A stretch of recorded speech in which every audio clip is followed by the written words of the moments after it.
Hey guys, welcome back to another edition of Friday the Top 13, where today I'm going to be giving you my top 13 films of the year 1960. This has been a pretty fun list to prepare for. A lot of films I hadn't seen, so I got to marathon a bunch of these, and so I came up with a list of 13. Obviously, the hard hitters will be on the top of the list for sure, and there's no question on what 1 and 2 might be. But the more obscure ones that you might not know might show up on this list. So yeah, stay tuned. Top 13. For my number 13, I picked a film called Tormented. That's a film about a guy who's engaged to be married. He's on this island by a lighthouse, and while he's there, he's visited by an ex-girlfriend of his who happens to be a work colleague, and so she declares his love for him, that she's still in love with him, and will basically stop at nothing to stop that wedding from happening.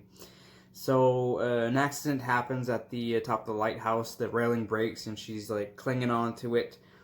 And Buddy does nothing to save her, of course, in order to preserve, his engagement to the lady he's with now. So she falls to her death, but then, of course, she returns in spirit, haunting the main character. So that's Tormented. It's pretty good. I feel like had I been around in 1960 and I watched that film, I might feel like it's dated, even for like 1960. You kind of watch it, you think, well, that seems a lot older than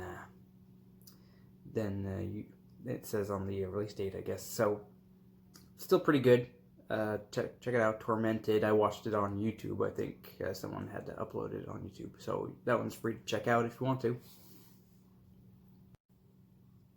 Okay, for my number 12, I put down a film that you might recognize from the 90s, but this is the original 13 Ghosts. Yeah, this is the original one. It's about a family who's down on their luck financially. They're having troubles, and in their minds, they struck gold and inherit a mansion of a recently deceased family member. And of course, they also inherit the 13 ghosts that inhabit that mansion. This one, the original one, is way more of a comedy, kind of campy, but still kind of fun. I enjoyed it for what it was. The only thing I kind of disliked about it is that the ghosts, when they're on screen, were a little difficult to see. That's without the effects glasses that they had provided upon release. So just watching it on television, it's kind of hard. You gotta squint and you kind of see something there, but it's harder to see. But just a fun film. Yeah, pretty good acting. Check it out, 13 Ghosts. And for my number 11, I'm going with a Edgar Allan Poe adaptation, Roger Corman's 1960 classic House of Usher, starring Vincent Price.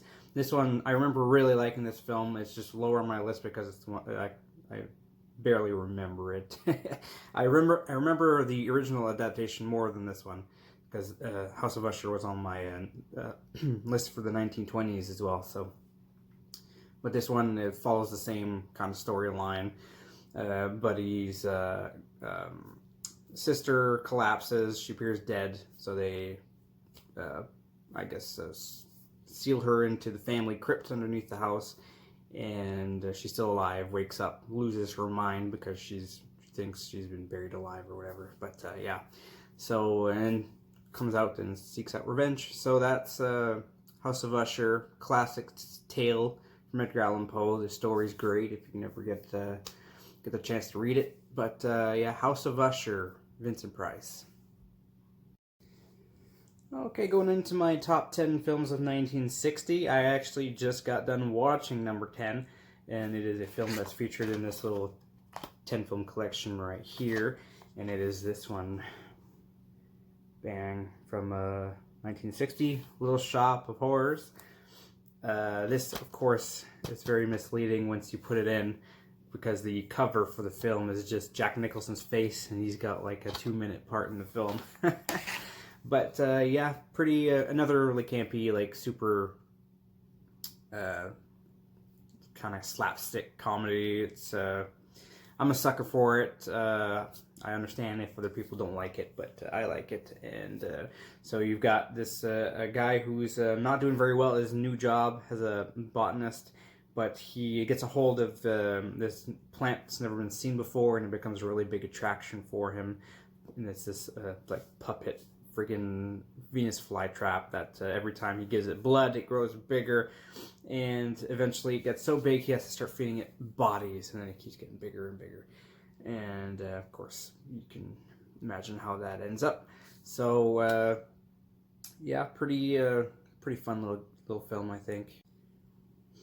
Okay, my number 9 is a film called Mill of the Stone Women, which it's about a guy who goes to this island in the middle of nowhere, and he goes to this mill where there's an attraction of I guess man-made statuettes that are kind of on a carousel, and it's kind of this medieval theming of and torture and stuff, so it's kind of just an attraction to get tourists. But the guy who built it is a doctor, and in that mill he has some really sinister experiments going on, and that involve his daughter, who happens to keep dying, but then comes back to life. So you can imagine how that goes. A pretty good film, actually. This one actually gave me the creeps in some of the parts, especially the ones involving the carousel. So it's yeah, it's a creepy one. I like it though. It's Mill of the Stone Women.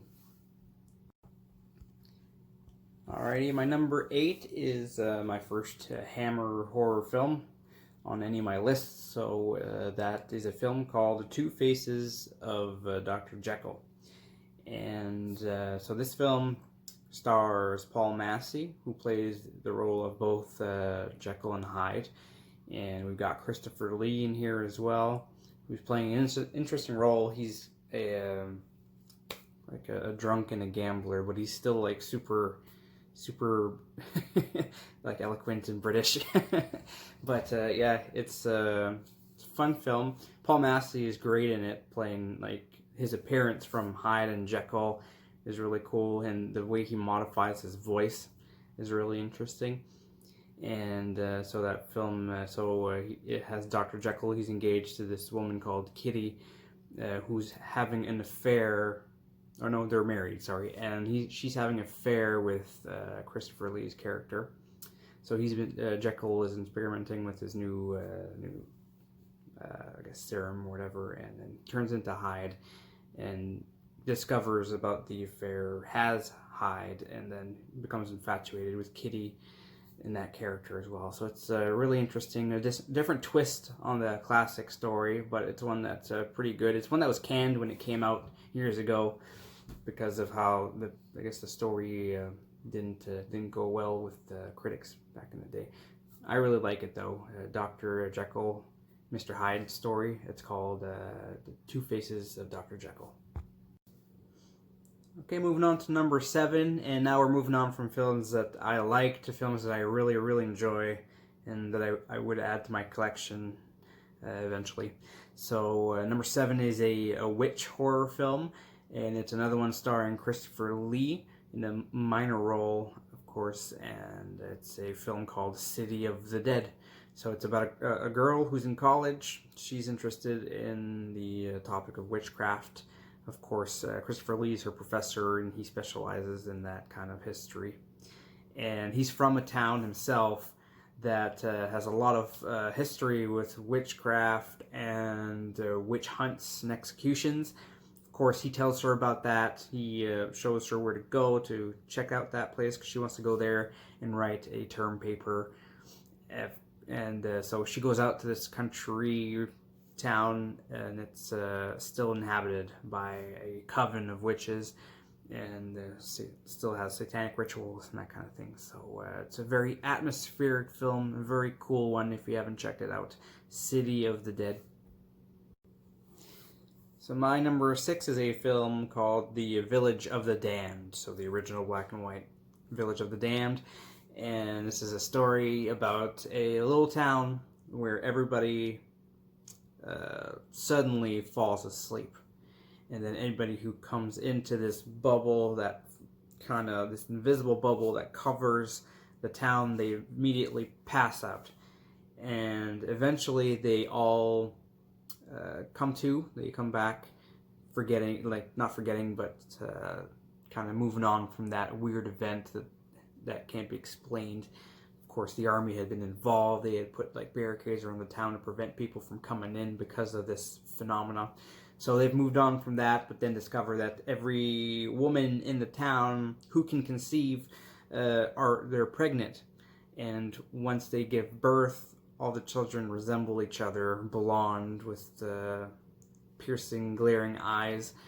And these children are not very normal. In fact, they have a tendency to use mind control.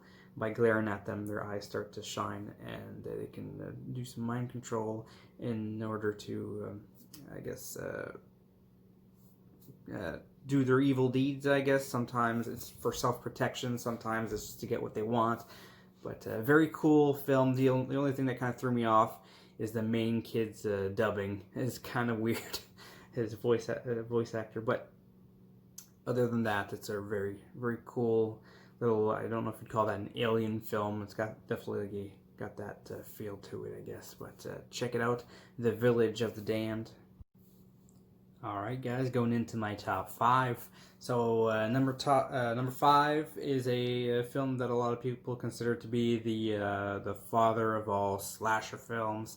So this is a film called Peeping Tom. Fantastic film. Great dialogue and some really cool cinematography. A film about a guy who is very socially awkward, and he's working as a photographer slash cinematographer for a film company. But in his spare time, he likes to go out and find women and kill them and film it. So it's got during the slayings, you've actually got a POV of the kind of the terror of the female characters. They're the victims, of course. So he's got kind of a knife at the end of the tripod or the stand for the camera, and he's filming it and got the stabbing motion over here. So that's how he kills. And yeah, fantastic film. And there's a kind of a love story twist in there involving the killer. Of course, it's not a whodunit kind of thing. It's you know who it is. The film follows the killer, and it's kind of his story. So check it out. A film called Peeping Tom. Alright, my number 4 is my next Hammer horror film. And it is the sequel to the classic horror of Dracula. And this one, it's called The Brides of Dracula. And in this one, Peter Cushing returns as Van Helsing. And it's about a woman who finds shelter at this big mansion slash castle and falls in love with Baron Meinster, who is a vampire, but he's being kept captive there. So she falls in love with him, sets him free, and then all hell breaks loose, of course. He begins to start turning other residents and people from the town into vampires. And so Van Helsing has to fight this new guy called Baron Meinster. So very, very cool, sophisticated, I find, vampire film. And it's, of course, Hammer Horror does such a good job with that franchise, I find, the Dracula films. So no Christopher Lee in this one, though, unfortunately, but Peter Cushing back as Van Helsing. And I'm hoping they eventually release a compilation of all those films. That'd be amazing. I don't know if this one is available anywhere. I know Scream Factory is working on releasing some of them on on Blu-ray. I've got a few of them. But this is one that I'd absolutely love to get my hands on if they ever get an upgrade. So, The Brides of Dracula, my number 4, Hammer Horror. Okay, top 3. Number 3 is one of my all-time favorite witch horror films, and it's Mario Bava's classic Black Sunday, a film about a witch who is caught and executed along with her buddy henchman guy. And centuries later, some passerbys to the crypt accidentally revive her by spilling some blood on her. And so she rises from the grave. I think there's some revenge killings and some murders.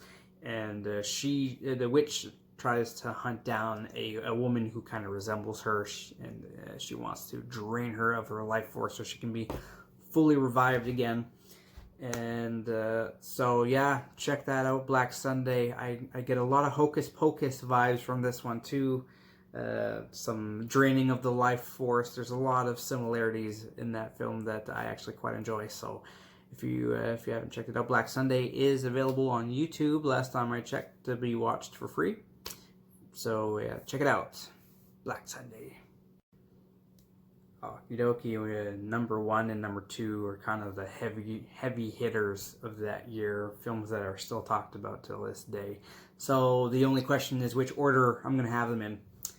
Well, number 2, I went with the Eyes Without a Face. Of course, this is a fantastic film about a woman who had gone through a horrible car accident. She's completely disfigured. So her father, a mad doctor, is abducting women, chopping off their face and trying to put it on in such a way that her body accepts it and it becomes her face. Of course, if you've seen the film, you know that it's a kind of a hard thing to do. So, but yeah, fantastic horror film. This one actually, I heard, because the woman wears a mask to cover her face, and it's an expressionless white mask. I guess that's where John Carpenter drew his inspiration for the Michael Myers mask. And very artistic film, a lot of great moments, and cinematography, some very eerie long shots of the woman with the mask on, and great score. I like the music in that one. And what else can I say about it? I think this one's not free to watch. I watched it. I might have rented it online somewhere, but anyway. Eyes Without a Face. And of course, number 1 is one of the biggest horror films of our time, I guess, or back then. Of course, I'm talking about Psycho, with Norman Bates, and the Bates Hotel. Of course, we recently watched that one outside. We did a projector. We had set up a projector, and we watched it under the stars, and it was quite fun. I quite enjoyed my fiance's reaction to the ending. She had never seen it before. So, yeah, I'm not going to ruin how the film goes. If you haven't seen it yet, there's a bit of a twist in there at the end, so I'm not gonna ruin it for people like my fiance who had never seen it before. But it's about a woman who she decides to steal some money. It makes her run for it to meet up with her boyfriend, and she stops at this dingy kind of backroads hotel that really isn't used anymore. Norman Bates mentions that they've built a new highway, so there's less traffic at the hotel, so there's rarely anybody staying there. So she's completely alone at the hotel with Norman Bates and his mother, and yeah, I'm not gonna say more. Just that Norman Bates is a creepy dude. So check it out, Psycho. I have it on DVD. I'm looking forward to upgrading it to the Psycho collection. I will be getting that soon. That includes all 4 Psycho films. So thank you for watching, you guys. I'll be working on my 1970s list. I've started looking up some films and gonna be going through them. So just 1970, not the decade, just the year. That's way too many films to do in 2 weeks. So stay tuned for that. Also, remember to let me know if you're interested in joining in our end of the month party in August, our gathering, and our award ceremony / films that we're going to be watching outside here. There's going to be more details on that in later videos, of course. But thank you for watching, and I'll see you in the next one. Later.